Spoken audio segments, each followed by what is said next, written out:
Hello there, welcome back to Jennie Designs with Paper. Thank you so much for stopping by my channel today. I want to do an art journal page, so get comfy and let's get crafty. This is a piece of mixed media paper. It's that same paper off of my gigantic roll, and it is about 5.5 by 8.5 inches. And the first layer I'm going to put down is this pattern paper, newsprint kind of paper I have over here on the right. This is a whole bunch of different sized squares and rectangles that I am going to use gel medium to adhere to the front of my page. So this page was inspired by a quote I found a while ago, and I contemplated using it for a different art journal page, but it didn't really quite work. And I knew that that page I wanted to be a little bit more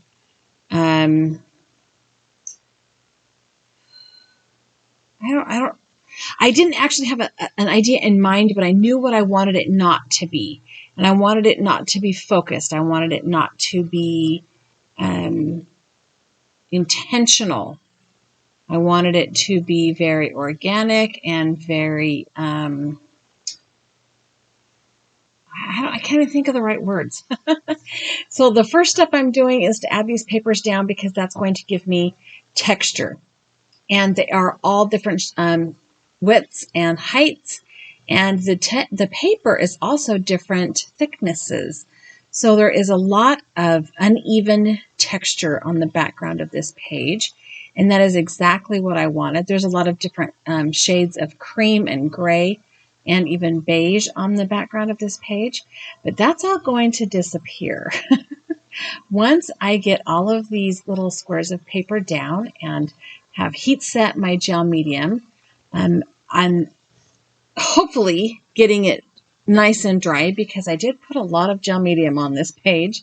I'm going to go ahead then and cover it up with white gesso. So that's what I mean that's what I meant rather when I said it was going to disappear. I'm just going to take some white gesso and put it on top of this page. That's a lot of gesso. And gesso does dry back a little bit more transparent as it's going down wet. I did cover the whole front, and then I rinsed my brush off a bit and went over it with just a plain wet brush to kind of pick up some of the gesso, thin it out just a little tiny bit, and then I'm going to heat set that as well. I need to see how dried back it's going to get. Am I going to need to take a baby wipe to it and dry it off? But I kind of like the end result. I'm now going to take my long Tim Holtz shears and trim the edges off. I did go over the edges in a couple of places, which is fine. Not a big deal. I'm just going to trim them off. And I'm using my Tim Holtz shears because they are non-stick. And as you can tell, I've got some wet gesso on the back of this page still that I'm cleaning up. So having non-stick shears that are easy to clean are the perfect tool for messy art making. So now that this is trimmed and dried, I want to add an outline border, kind of. So I've pulled out this watering can archival ink. And even as I was putting it down, I was realizing this is darker than I want it to be. It doesn't, like the archival ink isn't going to dry back any lighter, really. And it is darker than I wanted it to be. But I just went with it. I just kept moving right along. Like I said, I didn't have a specific idea of how I wanted this to look in the end. I had an idea of a process I wanted to go through, if that makes any sense at all. Okay, and it's all based on this quote. So the next step is to pull out my Derwent Inktense pencil, and this one is black. And I'm going to go along the edges of some of those rectangles of paper underneath, like on my bottom layer, right? I'm going vertical and horizontal, and I'm just very lightly putting some of that pigment down on my paper. And then I'm going to take a paint. First thing, I pulled a paintbrush out and used my dirty gesso water. And that was probably not the best choice because that gesso water did push back the color a little bit. Also, I used a really large brush. I think it's a number 10 round. And so it brought a lot of water to the page. And it kind of faded it out more than I was looking for, but that's okay as well. I was expecting something darker because I had this black Inktense pencil. And the wonderful thing about Inktense pencils is that their pigment is so rich and deep. And so I was expecting a lot more dark black lines. Not what I got, but it's okay because this is a process. This is a layer. This is just the process part. And I like it. It's adding interest. It's pulling some of those layers up from the bottom. I did do a little bit of finagling, looking at it. Where do I need more? Where does it look empty? Where is there too big of a space? So that's kind of why I'm just kind of looking at it at different angles now and adding more pigment and more water. At some point, I have to just stop. But I haven't quite decided at this point what that point is. I just continue to add that black pigment down and then wash it out or wet it out with that paintbrush. My next step is to grab a purple Derwent Inktense pencil. Actually, is this purple? No, this is the gray. This is a charcoal pencil. And I wanted a line down the center-ish, but I wanted it not to be straight. Like in my head, I was picturing like a zigzag stitch on a sewing machine. Remember when we used to sew on cards? And by we, I mean everybody else, because I don't like my sewing machine enough to pull it out to use it on a card. In order to kind of mimic that, I'm adding some horizontal streaks of that gray pencil here as well. It doesn't really create that zigzag stitch. It kind of just creates a shape that is, I don't know, it kind of looks like a clothesline a little bit. I don't know. Yeah, I don't know. But I am going to take my water brush. I pulled out my water brush, my aquash brush, instead of using a regular paintbrush, because then I don't have to stick it into my gesso water. I did decide to go ahead and just try and eliminate that straight line down the middle right now and just kind of let that texture be. Then I thought maybe I could add the straight line with a black Sharpie pen. So this is like a writing pen. It's the Sharpie writing pens. And I'm holding it kind of higher on the barrel. And I'm just going up and down the page very loosely. I want the lines to be very loose, not loose. That's a good word. This pen does not like to write on top of the gesso. The gesso is dry. I did dry it. The water from the Derwent pencil is all dried back, but this pen just does not like to draw on top of that or to write on top of that gesso. It's the first black pen in my drawer that I pulled out, and it really just was not the best choice. And I fought with it for a minute, but then I decided to just, there's got to be something else I can do this with. I'm still not quite sure what the end result here is going to be exactly, but now I'm getting to where I want to be. So this is the purple Derwent Inktense pencil, and I am going to add purple down the middle of the page. So that is one element that I knew I wanted. I wanted a little bit of purple right down the middle of that page. I am going to water that out or blend that out with my water brush.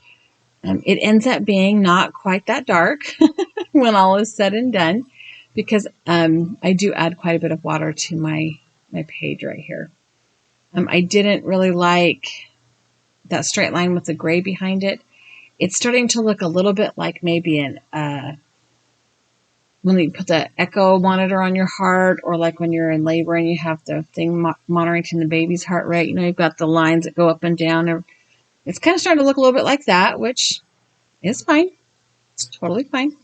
That purple is blending a little bit with the gray a little more than I wanted to, which means that my gray pigment was not dry. So in order to kind of overcome that gray that I did not like on the edge and that I felt was starting to overwhelm the page, I pulled out a purple archival ink. And I'm using a blender brush or an ink blending brush to put this on in hopes that it will go on a little bit lighter. sometimes the ink sponges are put a lot of ink down, because that's their job, right? But I'm using the ink on my glass work surface here, and only re-inking when that feels like there's nothing left to get up with that brush. And it does give me more of a purple halo, and I like that. The next step, I have this piece of cardboard that I have punched a whole bunch of different size holes in to use for whenever I need circles. So I'm grabbing that purple Derwent pencil again, and I am going to add 2 groups of circles on my page here. One over here on the left, and then I'll do another group down on the bottom right. And I'm getting more into it's starting to feel more like the page that I wanted to have it turn out, which is really hard I didn't plan this page. Like a lot of times when I do art journals, I plan out the background, I plan out the focal image, I plan out the quote, I plan out all the things. And this really is, I knew I wanted this page that was mostly white and gray or white and black with this shock of purple. And I knew that I wanted some different graphic elements with the lines, the squiggles, and the circles. I knew I wanted that kind of hazy border effect, but I didn't know how all of that was going to come together. So when I say that adding these circles is starting to feel like it's coming together, that's what I mean. It feels like all of the elements that I wanted to add to this page are now starting to come together. I've got the graphic interest there with the lines and the circles. I've got the purple, which is a stark color compared to that black, the white and the gray. Once I went over those circles, or once I had those circles drawn down, I then went over them with my water brush to blend out that pigment. So Derwent pencils are permanent if you activate all the pigment and it dries completely. So I can add another liquid medium on top of this if I need to once it's dry. I liked the purple circles, but I felt like the edges were kind of lost. So I grabbed another black pen. I think this is a Faber-Castell, like a medium point Faber-Castell pen.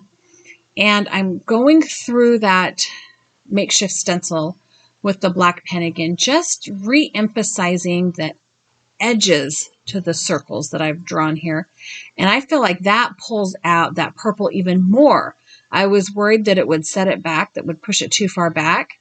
But I feel like having that black edge, or the edge to a circle, is that what it's called? Do circles have edges? Having those circles in that black pen highlights the purple around them. And I like that. So here's the quote that I base this page off of. It says, "Seek to be the purple thread in the long white gown." And it's by, I can't say it. I can't say the name. It's a Greek quote. I think it's Greek. Maybe it's Roman. Epitus. I can't say it. But I found this quote a long time ago, and I was going to use it on one of the Mission Inspiration challenges last year, but it didn't really fit because the whole idea was purple, right? So when I saw this quote, and I decided not to use it previously, my idea was to have this page that was white and shades of gray, and then have some purple. And I went back and forth with how much purple I wanted to put on the page. Did I want it to be all white and gray and then have one really dramatic purple drip or purple shape? And I thought, that's a little too extra for me, I think. So I decided to go ahead and just add purple as my third most important color to this page. Right, I've got that purple haze, I've got the purple down the middle, I've got the purple circles, and it really is, I'm daring to be the purple thread here, right? I don't know. Anyway, I love the quote, and I liked creating an art journal page that I had no preconceived notion on how I wanted it to turn out. other than knowing I wanted that purple shock factor to be the thing. That's it, right? That was my whole planning.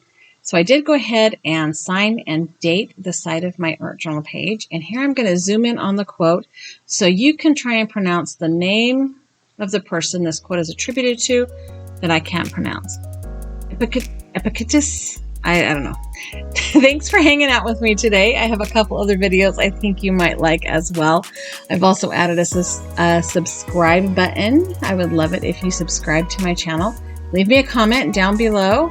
Give me a thumbs up and have a really great day.